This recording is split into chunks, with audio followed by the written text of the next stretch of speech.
아멘. 누가복음 17장을 제가 설교는 하지 않았지만 늘 복음서를 제가 설교하기 때문에 들으셨던 기억들이 있을 겁니다. 악성 피부병 환자 10명이 모두 다 나음을 입었어요. 그런데 딱 한 사람, 사마리아 사람만이 예수께 와서 감사하고 경배를 드렸어요. 그때 예수님이 하신 말씀이 내 믿음이 너를 구원했다 하셨습니다.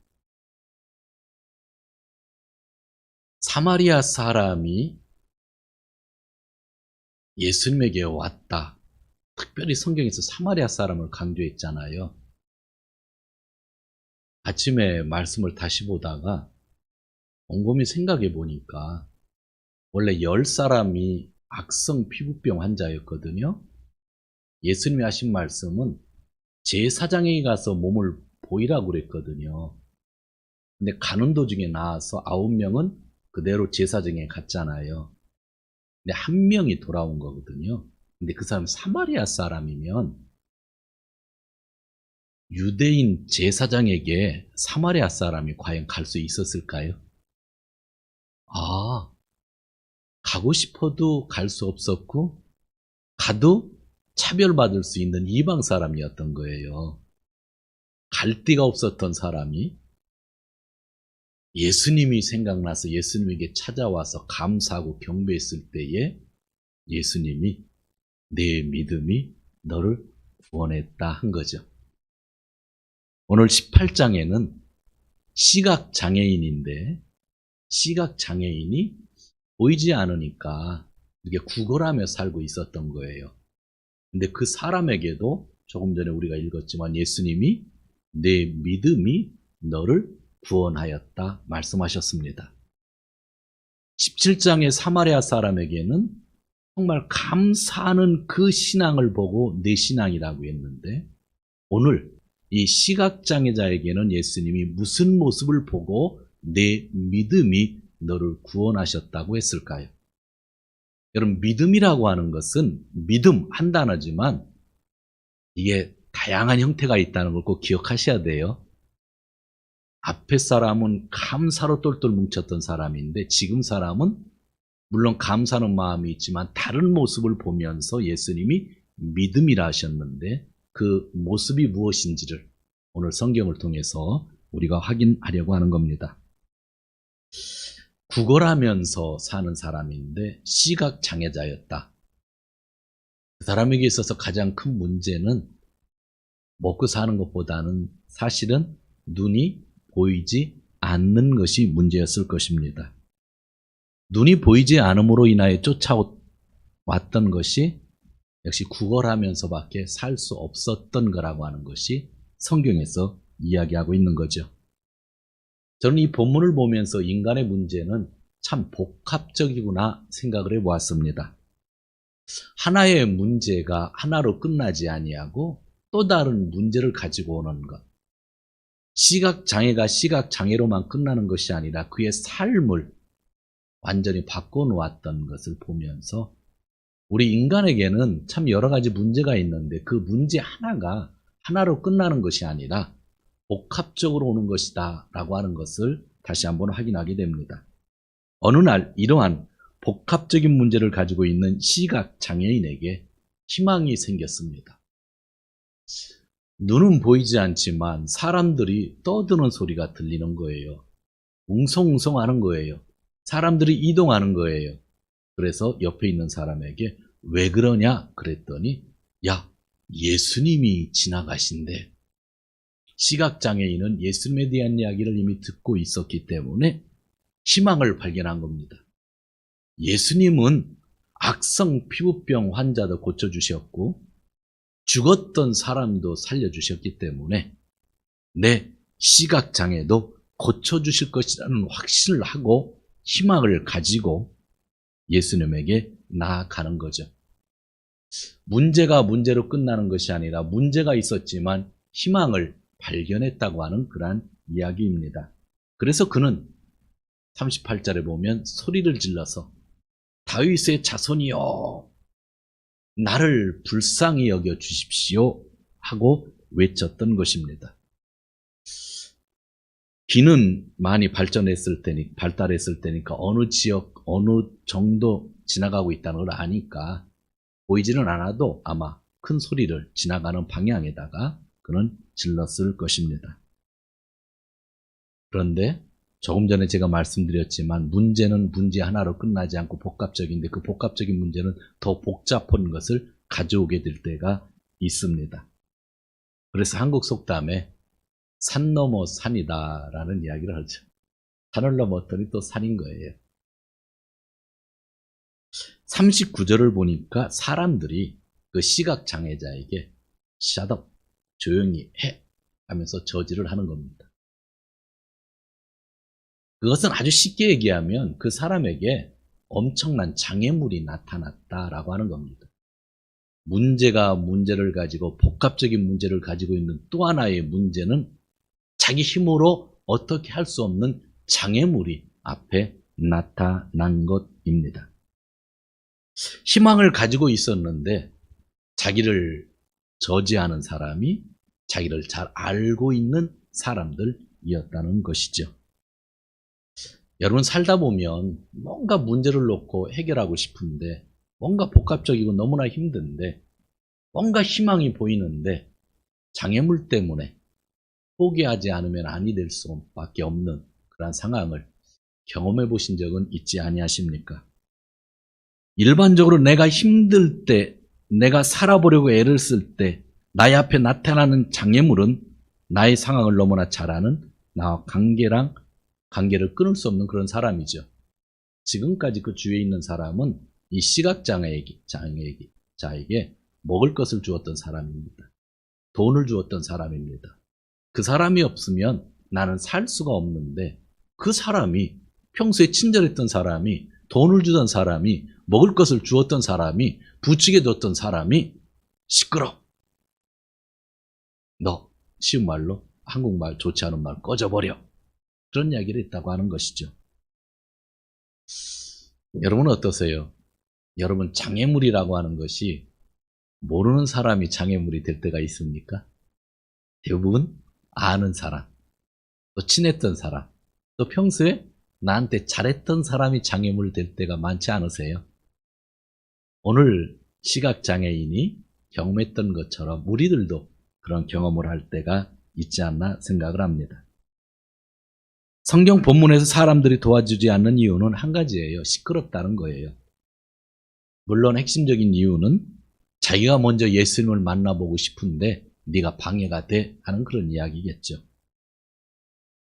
철저하게 우리 주위에 있는 사람들의 그 이기성을 바라볼 때에 우리가 실족을 하는 겁니다. 도와줄 때 몰랐는데 뭔가 결정적일 때는 이기적이거든요. 요번에 도와줬으니까 다음에 도와주겠지 했는데 그 다음에는 전혀 모른 척 하거든요. 그래서 사람들이 실족을 하는 겁니다. 평소에 모른 척 했던 사람이 또 모른 척 하면 그러려니 생각합니다. 그러나 평소에 친절하게 대했던 사람이 갑자기 얼굴을 돌리고 시끄럽다면 견디기가 힘들어진다고 하는 거죠. 그래서 자녀들이 제일 많이 상처받는 게 자기 아버지에게 제일 많이 상처를 받는 겁니다. 밖에 나가서 친구끼리 싸우다가 터지고 꼬매고 병원에 입원해도 해하는 게 애들입니다. 자기 아버지한테 꿀밤 한 대 맞으면 평생 가는 겁니다. 왜냐하면 평소에 아버지가 너무 잘했으니까. 또 아버지니까. 그런 거잖아요. 오늘 이 시각장애인의 그 아픔을 우리가 한번 보았으면 좋겠어요. 눈이 보이지 않죠. 구걸하죠. 희망이 보였는데 그래서 소리를 질렀는데 잘 아는 사람이 입 다물어 한 거니까. 그 장애물이 이 시각장애인에게 있었다고 하는 것입니다. 그런데 여기서 우리가 포기를 하면 어떻게 될까 제가 생각해 봤어요. 누르니까 포기할 수밖에 없잖아요. 여러분이 한번 포기를 당했다고 생각해 보세요. 포기했다고 한번 생각해 보세요. 문제를 넘어서지 못하고 장애물이 있어서 포기를 하고 장애물을 넘어서지 못할 때 사람들에게 어떤 문제, 어떤 일들이 생길까? 한국말로 좋은 단어가 한 글자 있죠. 그것은 그 문제를 탓하며 살게 됩니다. 장애물을 미워하며 살게 된다고 하는 겁니다. 그러나 잘 생각해 보면 미워해서는 안 될 사람이에요. 다른 사람들은 안 도와줬는데 그 사람은 평소에 나한테 친절하게 했던 사람들이거든요. 나한테 도움을 줬던 사람들이에요. 먹을 것을 주고 힘들 때 힘을 낼 수 있도록 기도도 해주고 말을 걸어 주었던 사람이에요.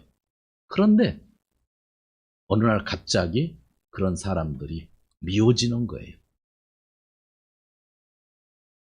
그래서 포기하고 그냥 희망을 버리지 않고 살게 되죠. 그런데 좋은 결과 올 수도 있겠죠. 오늘 성경 말씀은 좋은 결과가 주어졌으니까. 상황은 조금 전보다 더 좋지 않게 되어 최악이지만 그 거대한 문제 장애물을 신경 쓰지 않고 넘어서는 사람들이 있다는 거예요. 제가 오늘 성경 말씀을 여러분에게 증거하는 것은 넘어서자는 거예요. 문제가 있을 때 또 다른 장애물이 여러분 앞에 있어도 그것을 넘어서야만 우리가 살 수 있고 그것이 참된 크리스찬의 길을 걸어갈 수 있다고 하는 겁니다. 올림픽 경기 가운데 재미난 것이 몇 년 전부터 제가 이렇게 생각한 것이 있는데 육상 경기예요. 육상 경기 중에 허들 장애물 경기가 있잖아요. 그 선수에게 있어서 중요한 것은요, 장애물을 넘으면서 달리는 겁니다. 그 사람의 일은 장애물을 넘는 게 그 사람의 일인 거예요. 그래서 제가 그 장애물 경기 볼 때마다 되게 재밌고, 요번에 일본 육상 선수들 중에 여자분들이 그 장애물 경기, 남자분들인가 좀 수준 높게 이렇게 출전했던 사람들도 있습니다. 우리의 하나님은 선하셔서 극복하지 못할 장애물을 주지 않아요. 장애물 경기에서 운동선수들에게 넘어서지 못할 장애물을 설치하지 않아요. 3m 되는 장애물을 넣고 넘으라고 하지 않아요. 넘을 수 있는 것만 줘요. 성경은 분명히 말씀하셨어요. 하나님은 우리가 시험 당하지만 넘지 못할 시험을 주지 않으셔요. 넘을 수 있는 장애물밖에 안 주셔요. 그런데 문제는 그 장애물을 우리가 넘을 수 있다고 말씀하는 거예요. 그 장애물을 넘을 때의 성경은 그것을 믿음이다 말씀하셨던 거죠. 여러분 앞에 어떤 장애물들이 있으신가요? 예배에 집중하는데 장애가 되는 요인들이 있으신가요? 선교하라는데 마음에 문제가 되시는 분들이 있으세요? 어떤 분에게는 장애물이 시간이 될 수 있고, 어떤 분에게 장애물이 돈이 될 수 있고, 어떤 분에게는 장애물이 가족이 될 수도 있습니다. 또 친하게 지낸 사람이 될 수도 있고, 정말 어느 때는 나를 전도한 사람이 장애물이 될 때도 있습니다. 그리고 나의 가치관과 신념이 장애물로서 내 앞에 막아설 때도 있는 것입니다.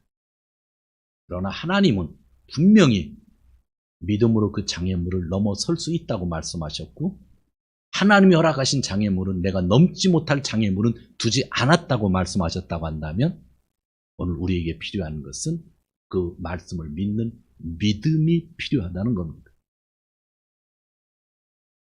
성도 여러분, 우리는 무엇인가 일을 하려고 합니다. 저도 그렇고 여러분도 그렇고 간절한 소원이 있습니다. 그런데 포기하면 우리에게 남는 것은 미움입니다. 여러분, 뭔가 문제가 있어서 넘으려고 하다가 장애물이 있어서 그만두면요, 그냥 그만둔 것으로 끝나는 것이 아니라 하나를 얻어서 끝나는 거예요. 그 얻은 것이 미움인 거예요. 그냥 문제가 있을 때 나 문제 가지고 살지 하고 살면 그냥 문제 가지고 사는 거예요. 근데 문제를 가지고 있을 때 희망을 가지고 일을 하다가 더 큰 장애물을 만나서 포기를 해버리면 이전으로 돌아가고 싶어도 못 돌아가요. 미워하는 감정을 하나 더 보너스로 얻어가지고 정말 살기 힘들어져요. 그래서 장애물은요, 넘어서야 돼요. 넘어서야만 우리가 살 수 있는 거예요. 가인은 아벨이 미웠어요. 기억하시죠? 창세기 보면. 그래서 죽였잖아요. 에서는요, 야곱이 너무 미웠어요. 헤롯 왕은 이 세상에 태어난 예수님이 미웠어요. 그래서 2살 이하의 아이들을 다 죽이잖아요. 그런데 조카 롯의 미운 짓을 보면서도 아브라함은 하나님과 더 가까워졌어요. 바울은 처음에 마가라는 사람이 미웠는데, 그러나 마가를 자기 동역자 가운데 핵심으로 두고 말년을 보냈어요. 예수님은 십자가 위에서 미운 짓을 하는 사람들을 위해서 기도하셨고, 우리를 위해서 모든 죄를 대속해 주셨어요. 미움 안에 갇혀 살 것인지, 넘어서서 믿음을 보일 것인지, 그것이 오늘 설교를 들으면서 우리가 살펴봐야 될 본문입니다. 성도 여러분, 답은 사실 있습니다. 어떻게 장애물을 극복할 수 있을까요? 39절 한번 읽어보도록 하죠. 39절 같이 읽습니다. 시작. 앞에 서서 가던 사람들이 조용히 하라고 그를 꾸짖었으나 그는 더욱더 크게 외쳤다. 다윗의 자손님, 나를 불쌍히 여겨 주십시오. 보통 주위 사람들이 말리면 마음이 약한 사람들은 그 이상 어떻게 할 수가 없습니다. 왜냐하면 그 장애물은 상당히 힘이 있는 장애물이기 때문입니다. 시각장애인에게 있어서 주위의 사람들은 자기가 먹고 사는 데 있어서 꼭 필요한 사람들입니다. 그들이 돈을 주지 않고 밥을 주지 않으면 앞으로 생활하기가 힘이 듭니다. 그런데 그들의 말을 어기고 더 큰 소리로 시끄럽게 한다고 하는 것은 엄청난 모험입니다. 생명을 건 겁니다. 그런데 그 모험이 오늘 예수님이 신앙이다. 그 모험이, 그 절규가, 그 간구가 그 믿음이다. 너를 구원한 믿음이다. 말씀하고 있는 겁니다.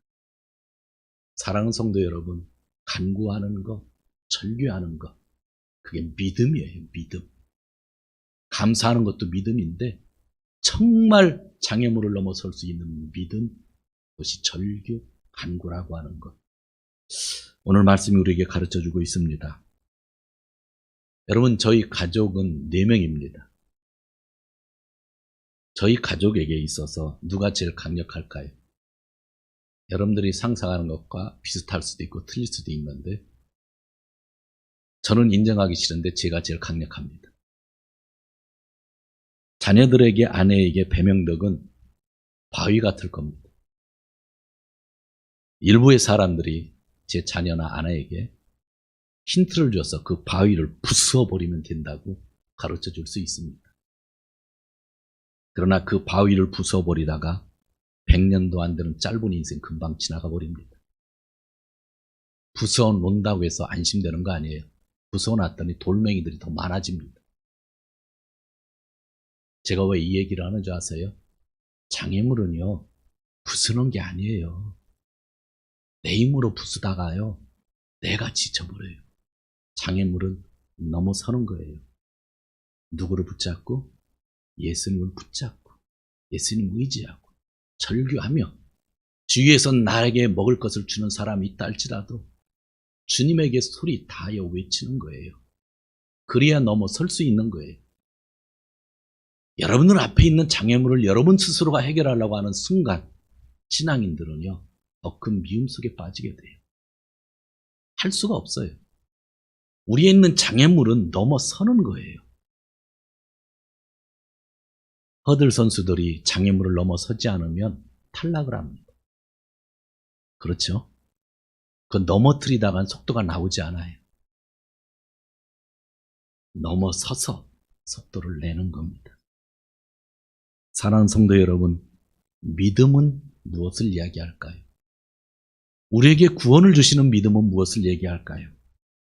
믿음은 장애물을 넘어서서 주님만을 의지하는 것을 말하는 겁니다. 지난주에 제가 야베스의 기도에 대해서 말씀을 드렸습니다. 그가 부르짖었다 구약 성경에 쓰여 있는데 그 단어가 칼이라는 단어를 번역한 겁니다. 이 단어는 간절한 외침을 말합니다. 영어로 얘기하면 helpme입니다.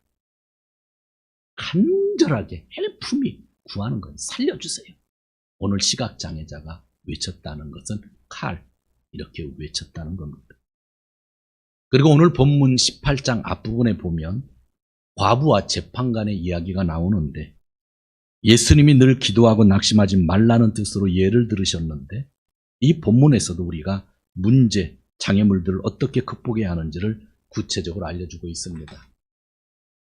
제가 이 본문을 어제 요약해서 써보았습니다. 예수님이 이렇게 말씀해 주셨어요. 하나님은 자기에게 밤낮으로 부르짖는 택하신 백성의 권리를 찾아주시는 분이시다. 절대로 모른 채 하지 않고 얼른 권리를 찾아주실 것이다. 그래서 밤낮으로 부르짖는 것이 믿음이다. 예수님이 예화를 이렇게 들어주셨던 거예요. 그리고 나서 오늘 본문이 나오고 시각장애자가 절규를 하는 겁니다. 부르짖는 겁니다. 예수님은 그 간구를 보시고 내 믿음, 부르짖음이 믿음인데 너를 구원했다 말씀해 주신 것입니다. 우리는 이 세상에서 물질의 문제, 건강의 문제, 인간관계의 문제 등을 가지고 살아갑니다. 그러나 우리는 예수 그리스도 안에서 간구하면서 그 장애물을 넘어서야만 하는 것입니다. 마지막으로 43절 같이 읽도록 하겠습니다. 43절 시작. 그러자 그는 곧 보게 되었고 하나님께 영광을 돌리면서 예수를 따라갔다. 사람들은 모두 이것을 보고서 하나님을 찬양하였다. 앞부분까지가 제일 중요한 말씀인데 43절까지 기록되어 있는데 하나님께서 이 말씀을 기록하게 하셨다고 한다면 의미가 있는 거잖아요. 성경 말씀이니까. 내 문제가 해결되었더니 다른 사람들이 예수님을 잘 믿게 되었다는 얘기예요. 여러분은 어떠세요? 여러분이 복합적인 문제를 가지고 있고 여러분이 장애물을 믿음으로 넘어서면은요, 주위에 있는 사람들이 예수님을 잘 믿게 된대요.